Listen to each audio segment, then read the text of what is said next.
Bapak Ibu, sudah saya berikan kesaksian saya pastinya. Saya divonis mati 3 bulan di tahun 2019 ketika saya didiagnosa kena kanker darah. Dan yang mengerikan pada saat itu adalah ketika dokter masuk ke dalam kamar dan dia bilang, "Pak, kita harus mulai kemo besok. Hari ini Bapak akan dibolongin dadanya. Bukan tangannya tapi dadanya dibolongin karena nanti masuk kemonya dari situ, Pak." Tubuh saya sudah hancur, darah saya sudah habis, dan salah satu komponen darah adalah darah merah. Kalau ada dokter di sini pasti tahu, darah merah adalah penghantar oksigen. Karena darah merah saya sudah habis, sudah hampir habis maksudnya. Saya kalau jalan sedikit udah megap-megap karena udah nggak bisa, oksigen udah nggak ngalir. Akhirnya dokter bilang gini, "Mohon maaf Pak, kami harus masukkan injeksi cairan kemo ke dalam tubuh Bapak sebanyak 600 mili, mungkin sebotol aqua itu, per hari. Dikali 7 hari, 500 mili, dikali 7 hari berarti 3,5 liter.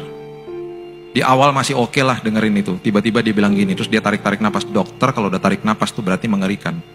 Lagi jelasin terus tiba-tiba gini, "Aduh apa sih dok? Mohon maaf Pak, cairan kemo ini keras loh Pak." "Oke, maksudnya dokter apa?" "Gini Pak, ini kalau suster lagi beberes kantong kemonya, tiba-tiba satu tetes dari cairan itu jatuh ke tangannya suster. Tangannya suster kebakar Pak. Satu tetes saja. Bapak bisa bayangkan 500 mili diinjeksi ke tubuh Bapak, berarti tubuh Bapak hancur Pak. Hancur. Itu sebabnya saya mau jelaskan kepada Bapak, setelah pengobatan ini organ-organ Bapak hancur, Bapak masuk ICU, Bapak koma, Bapak mati Pak. Ya ngapain diobatin? Piye to dok? Ngapain diobatin gitu? Mohon maaf Pak, ini karena penyakit Bapak sudah akut, ini jalan terakhir Pak. Toh usia Bapak juga tinggal 3 bulan, paling lama 6 bulan. 70% dari pengobatan ini gagal total Pak." Ya gimana sih dok? "Pak, Bapak udah ngerti kan? Maaf saya harus bacakan ini semuanya supaya Bapak ngerti. Sekarang tolong Bapak tanda tangan. Ibu juga tanda tangan. Ini di Singapura General Hospital. Tolong tanda tangan. Supaya kalau Bapak mati, Ibu tidak akan tuntut rumah sakit." Waktu dokternya keluar dari kamar saya, apakah saya lihat Yesus? Tidak. Yang saya lihat diagnosa kok. Yang saya lihat kertas ditulis mau mati. Itu yang saya lihat. Tapi puji Tuhan pagi hari, waktu lagi baca renungan, keluar Amsal 4 ayat 20-23. "Arahkan telingamu kepada ucapanku ya Bil, simpan di dalam lubuk hatimu. Karena itu sumber daripada kehidupan bahkan kesembuhan bagi tubuhmu."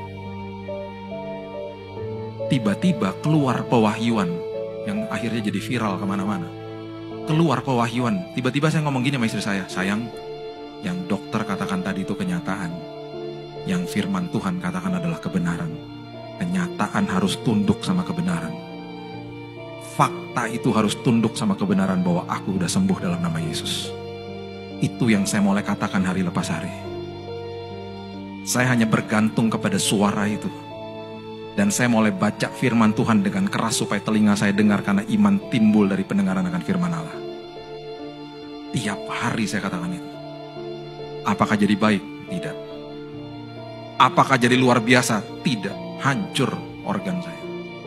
Setelah 7 hari tiba-tiba pagi-pagi saya bersin. Yang keluar darah semuanya. Saya dilarikan ke ruang operasi. Ditarik cairan keluar dari paru-paru saya, hancur deh.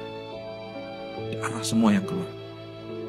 Dan beberapa kali saya hampir mati dari antara hari Senin sampai hari Kamis. Kritis kondisinya. Kalau ada dokter sekali lagi di tempat ini pasti tahu, kalau ada leukosit itu darah putih. Itu sudah menginjak di titik 0,03. Kalau leukosit udah nggak ada, darah putih udah nggak ada, itu pertahanan tubuh. Bakteri, virus sama racun merajalela di tubuh saya. 41 derajat. Sampai bergetar tubuh saya, sampai pingsan, hilang matanya putih udah. Dipasangin alat sama dokter mau ditarik ke ICU, gak pernah jadi. Kenapa? Karena ketika mau ditarik ke ICU, tiba-tiba Tuhan bangkitkan saya. Dan tiba-tiba di monitornya kelihatan, panasnya turun jadi normal. Dokter bilang, kok jadi normal? Udah gak jadi. Berkali-kali seperti begitu. Terus saya minta makan, minta minum, besoknya gitu lagi, berkali-kali kayak begitu. Sampai-sampai kalau doa bilang, "Tuhan itu ngeri banget Tuhan kemarin." Dan ada suara selalu di hati saya begini, "Gak apa-apa, makin ngeri, makin seru nanti kesaksiannya." Luar biasa Tuhan.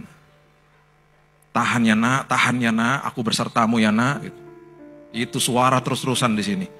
Wis gak enak Tuhan, gak enak rasanya, ngeri loh Tuhan, kasihan istriku Tuhan, dijerit-jerit Tuhan.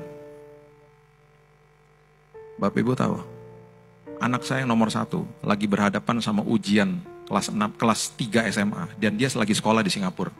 Anak saya yang nomor 2 berhadapan sama ujian kelas 6 SD di Jakarta.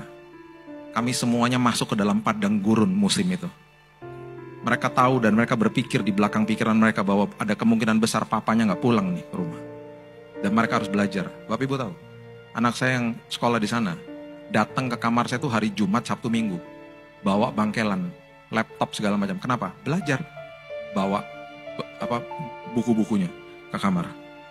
Kalau udah datang tuh udah kedengeran suaranya, karena rame anaknya, anak perempuan saya ini. Wah, sampai suster-suster kenal sama dia. Kalau datang bawa ice tea lah, bawa es krim buat saya, jadi rame udah kedengeran, itu si Raina datang gitu. Selalu Jumat, Sabtu, Minggu. Duduk di sebelah saya, belajar sepanjang hari, ngobrol-ngobrol, dengerin musik, ketawa-ketawa, terus ketiduran di bangku di sebelah saya. Itu tiap Jumat, Sabtu, Minggu. Bapak Ibu tahu, setiap Jumat, Sabtu, Minggu, saya selalu dalam kondisi fit, tidak pernah kritis. Dan Bapak Ibu tahu, itu menyebabkan dia bisa belajar, karena dia nggak tahu. Dan setelah lewat beberapa minggu, saya bilang gini sama istri saya, jangan kasih tahu loh, aku hampir mati kemarin. Kita pesan sama suster-suster, jangan kasih tahu loh suster. Diam-diam aja, rupanya Tuhan membutakan dia. Tuhan punya maksud, kita kan gak tahu. Yang kita lihat kan masalah di depan kita. Makanya kalau lagi lihat masalah, selalu ngucap syukur karena Tuhan lagi kerja. Kita kan gak tahu, saya juga gak tahu saat itu. Apa yang terjadi tiba-tiba? Bulan Februari, puji Tuhan, ya, saya disembuhkan Tuhan dengan mujizat yang luar biasa. Di bulan Februari, 10 dokter cek saya. Mereka ajak saya masuk ke kamarnya, mereka terbingung-bingung melihat hasil lab saya. Mereka lihat saya lagi, mereka lihat lagi komputernya, dan mereka bilang, kami gak bisa temukan sel kankernya, hilang Pak, hilang. Betul-betul hilang. Itu mujizat yang pertama saya terima. Ya, udah gitu berangsur-angsur, akhirnya singkat cerita saya keluarlah dari rumah sakit tanpa obat akhirnya. Sembuh total. Ya. Nah, anak saya yang perempuan ini, karena gak pernah lihat saya dalam kondisi kritis, belajarnya luar biasa, angkanya luar biasa.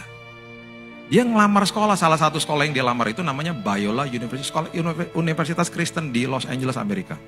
Bulan Mei 2019, rektornya email ke saya. Pak, kami sudah dapat hasil daripada anak Bapak. Angkanya luar biasa. Pak, kami terima dia dengan beasiswa yang sangat tinggi. Bahkan kami akan berikan dia kemudahan untuk bekerja dan lain sebagainya di kampus nantinya. Akhirnya singkat cerita dia mau berangkat. Ya, waktu dia mau berangkat saya ngaku sama dia Bapak Ibu. Saya bilang gini, Kak, Dedi itu berkali-kali dalam kondisi kritis di rumah sakit. Kok bisa ya kamu gak lihat? Oh, dia nangis. Kenapa gue gak dikasih tahu? Di situ saya kutip Roma 8 ayat 28. Kak, Tuhan butakan kamu supaya kamu bisa belajar, angkamu bagus, kamu dapat beasiswa. Kalau kamu waktu itu lihat Dedi dalam kondisi kritis, kamu pasti stres, depresi, gak bisa belajar, gak dapat beasiswa. Di situ kita kutip Roma 8 ayat 28. Kita sekarang tahu bahwa Allah bekerja dalam segala sesuatu, mendatangkan kebaikan bagi anak-anak Tuhan yang percaya kepada Dia.